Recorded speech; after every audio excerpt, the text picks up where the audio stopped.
بسم اللہ الرحمن الرحیم۔ حضرت عائشہ صدیقہ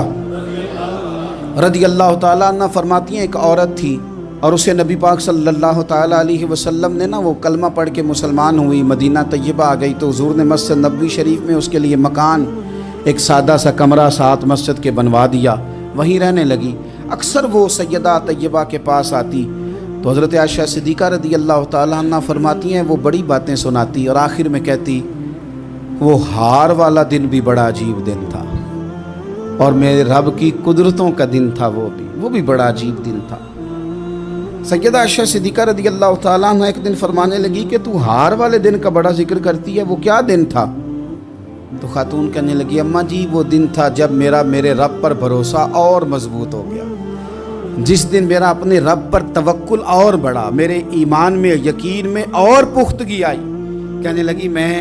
ایک گھر کی کنیز تھی، نوکرانی تھی، اس گھر میں ایک بچی تھی جس کے پاس سونے چاندی ہیرے جواہرات کا ہار تھا۔ اس زمانے میں چمڑے کے اوپر لوگ ہیرے جواہرات لگاتے تھے، کئی دفعہ سرخ رنگ کے چمڑے پہ لگائے جاتے تھے، وہ بچی پہنتی تھی تو کہتی ہوں بچی کے اس نے اتار کے رکھا یا اس سے گرا وہ ہار تو چیل اسے اٹھا کے لے گئی گوشت سمجھ کے اور میرے سامنے اٹھا کے لے گئی۔ گھر والوں نے مجھ سے پوچھا، یہ بخاری میں موجود ہے،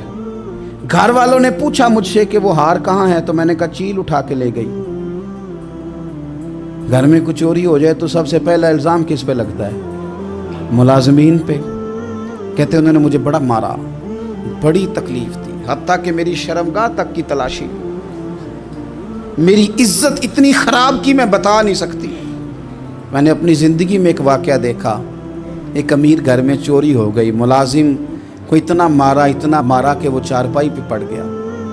پولیس والوں سے اتنی مار پڑوائی گئی کہ وہ بیچارہ چارپائی پہ پڑ گیا اور پھر وہ اتنا بیمار ہوا اور کچھ دنوں کے بعد پتہ چل گیا کہ چور تو اپنا بیٹا ہے ان کا، پھر اس کا انتقال ہو گیا۔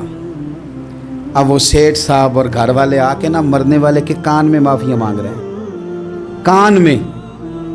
تو میں نے ان سے پھر کہا تھا کہ یہ تو اب چلا گیا ہے، تمہارا زور چلتا تھا نا تو تم نے قانون خریدا اور تم نے اسے جتنا ہو سکا تم نے اسے مار پڑوائی،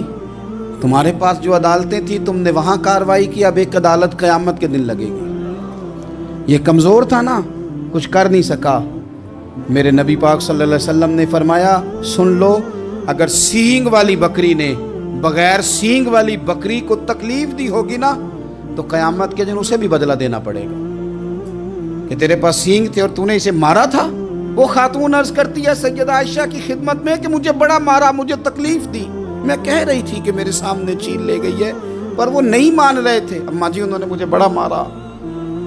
حضرت عائشہ صدیقہ کہتی ہیں پھر کیا ہوا؟ کہنے لگی اماں جی جب کوئی میرا مددگار نہ رہا، مجھے تکلیف دے رہے تھے، رسوا کر رہے تھے، تو میں نے اپنے رب سے مدد چاہی،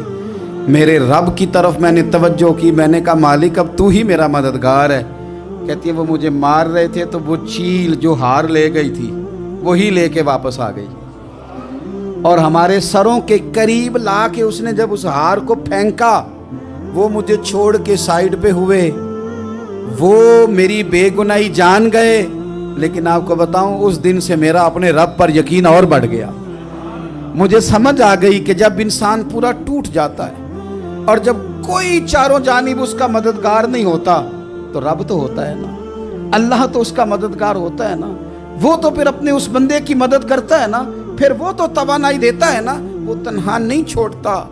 وہ تو آنسوؤں والوں کے آنسوؤں پہ بڑا کرم فرماتا ہے، وہ تو قسم پرسی میں آ جاتا ہے، اس کی رحمت بڑھ کے استقبال کر لیتی ہے۔